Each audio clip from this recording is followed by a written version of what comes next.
গভীর জঙ্গলে এক বাঘ তার দুটো ছানা নিয়ে থাকত। বাঘের বউ মারা গেছে বেশ কয়েকদিন হয়েছে।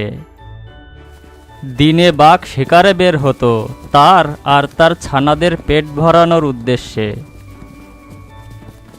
প্রতিদিনের মতো বাঘ শিকারে বের হলো, কিন্তু সারাদিন খুঁজে সে কোনো শিকার খুঁজে পেল না। তখন সে নিরাশ হয়ে ঘরের পথ ধরল। যেতে যেতে পথে এক শিয়াল ছানা পড়ল তার সামনে। যাক বাবা, শেষ বেলায় অন্তত কিছু তো জুটলো। আমার ছানারা আর ক্ষুধার্ত থাকবে না। এই বলে বাঘ ছানাটাকে মুখে করে ঘরের পথ ধরল।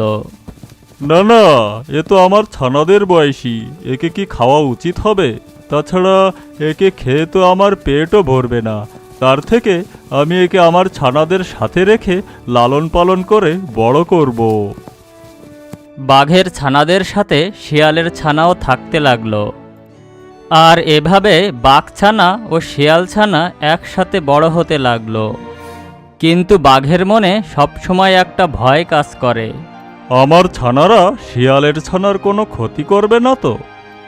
শিয়াল ছানা আর বাঘ ছানারা একসাথে ঘোরাঘুরি করত, খেলাধুলা করত, আর এভাবে সব সময় তারা একসাথেই থাকতো।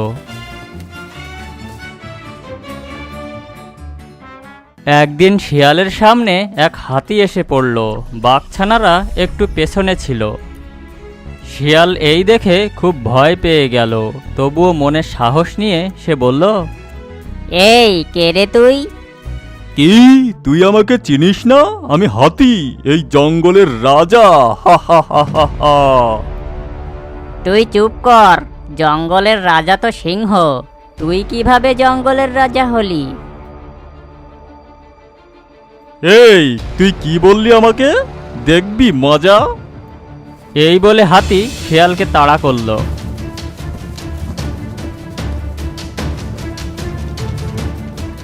হা হা হা হা হা হা হা হা। আরে ভাই, তোমরা হাসছো কেন? আমাকে এক ভয়ঙ্কর হাতি তাড়া করেছে, আর তোমরা আমাকে তার হাত থেকে না বাঁচিয়ে হাসছো।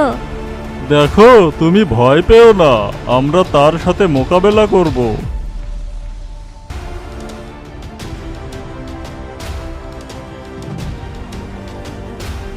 এই বলে বাঘ দুটো হাতিকে তাড়া করল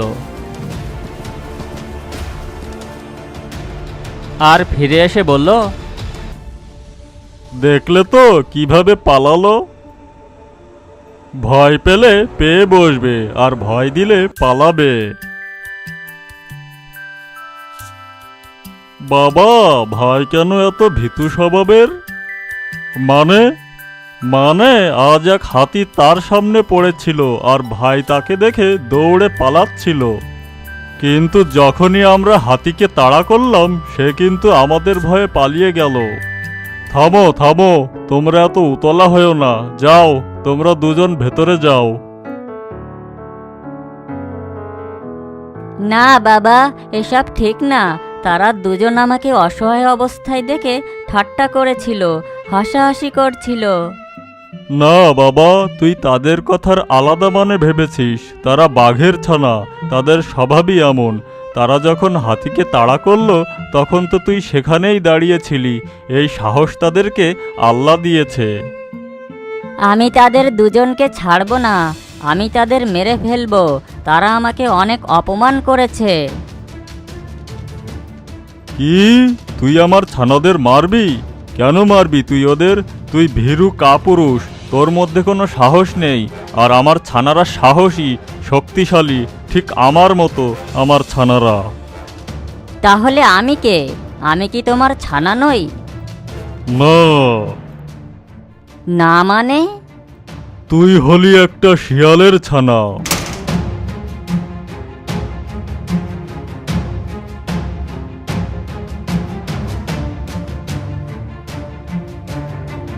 বাপরে, তুই মনে কষ্ট পাস না। তুই আজ যেহেতু তোর আসল পরিচয় পেয়ে গেছিস, তুই এখান থেকে চলে যা, আর নইলে যে কোনো সময় অঘটন ঘটে যেতে পারে। কিন্তু আমি তোমার... যা যা, চলে যা এখান থেকে, যা, দূর হয়ে যা। বাঘের কথা শুনে শিয়াল মনে অনেক কষ্ট পেল আর সেখান থেকে চলে গেল।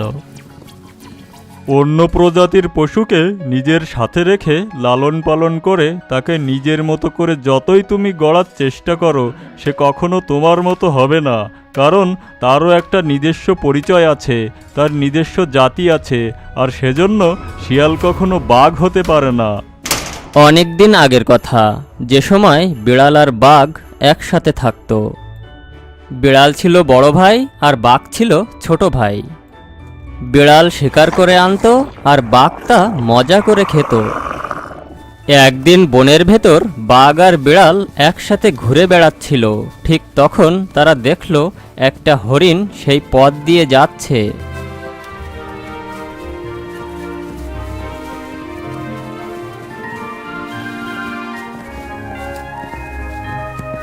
মিয়াও, এই তুই এখানেই থাক, এই ঝোপের আড়ালেই থাক, তুই ভুলেও বাইরে বের হোস না।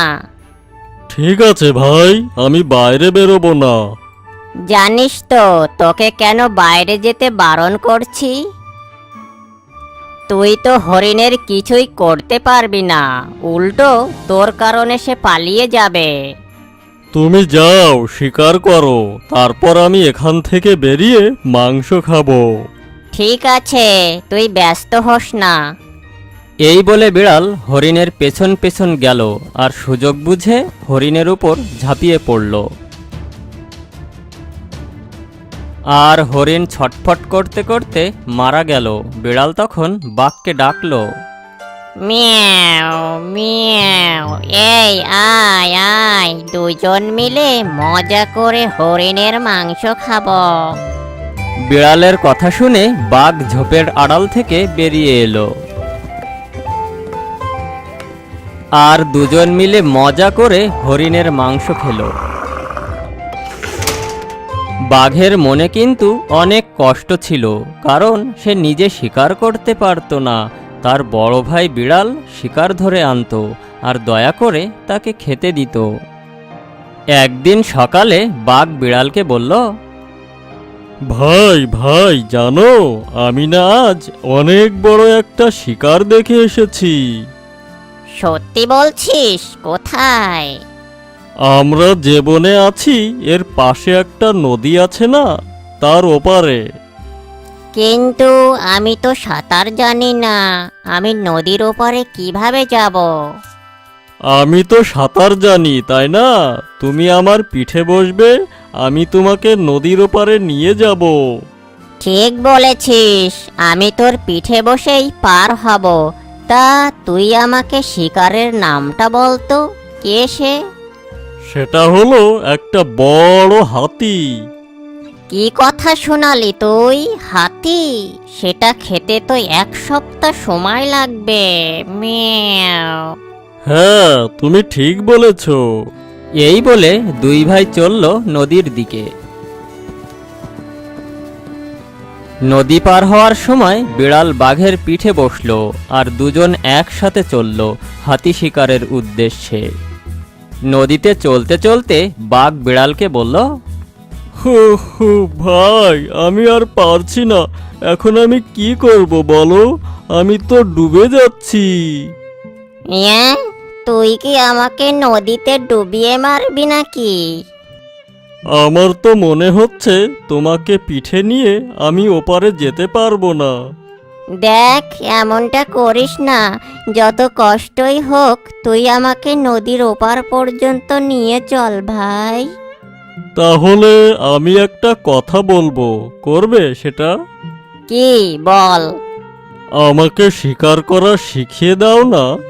তুই শিকার শিখবি? শিকার করা যদি শিখিয়ে দাও তাহলে ভালো, আর তা না হলে তোমাকে আমি এখানেই ডুবিয়ে মারবো। আরে আরে, এটা কোনো কথা? শিকার ধরা কি এমন কঠিন কাজ বল? তুই চিন্তা করিস না, আমি তোকে শিকার ধরা শিখিয়ে দেব। সত্যি বলছো তো? হ্যাঁ হ্যাঁ। দুই ভাই একসাথে নদীর ওপারে গিয়ে পৌঁছালো আর হাতি শিকার করে তাকে 1 সপ্তাহ ধরে খেয়ে ফিরে আসলো।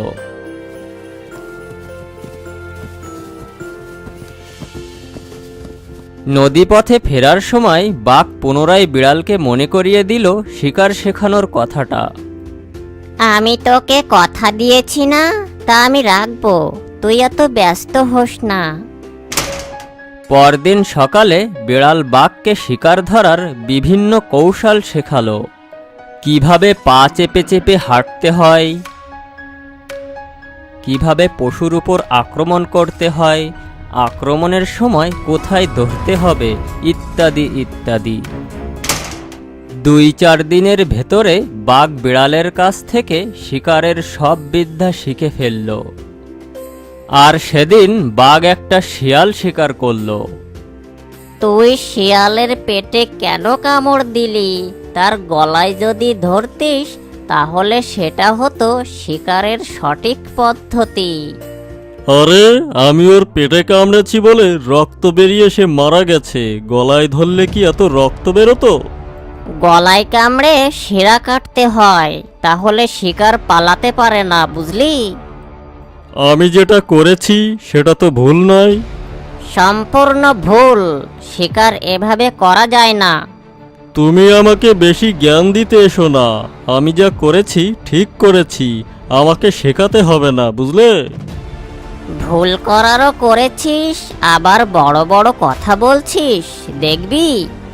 কি করবি, কি করবি তুই? আমি আজই তোকে খেয়ে নেব, তোকে শিকার করব। বাঘের ভয়ঙ্কর মুখ দেখে বিড়াল আতঙ্কিত হয়ে গেল আর তাড়াতাড়ি গাছের উপর উঠে পড়ল। খুব বাঁচা বেঁচে গেছি, ভাগ্যিস আমি তোকে গাছে ওঠা শেখাইনি, আর নইলে আজ তোর হাতেই আমার প্রাণ যেত। হে আল্লাহ, আজ তুমি আমাকে বাঁচিয়ে দিয়েছ। মিয়াও। শত্রুকে কখনো কৌশল শেখাতে নেই, শেখালে পরে সে তার গুরুকেই ভুলে যায়।